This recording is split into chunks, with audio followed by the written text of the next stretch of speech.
Mga idols, ug na man ganay mo iriptab nga guba mga idol, ayun ninyo gilabay ayog sayangi kay anugon kistanan magamit pa na sama na yung gibuhat mga idol oh. Ang among riptab nga guba gibutangan ako siya og yuta para luyungan sa luya.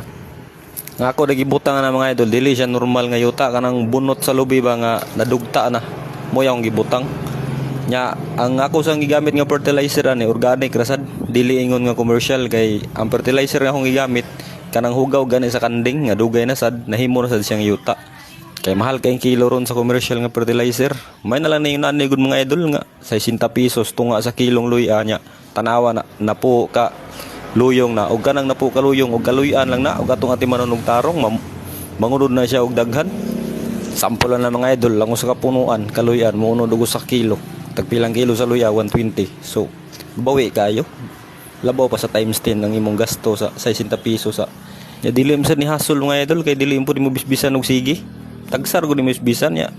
Nigpangunudan niya dili na ka mo problema sa imong lamas ug na kay lutuon. Kay ibot lang ka kay nara sa imong tugaran.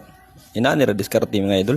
Dapat ma-diskarte ta diri sa probinsya kay lisod kay pangitag kwarta diri. So ganahan gana nga video nga mga idol, palihog lang kog follow nya, share kay na pa matay sunod i-upload nga mga DIY lagi nga gikan diri sa probinsya nga diskarte. Ya daghang salamat niya mga idol.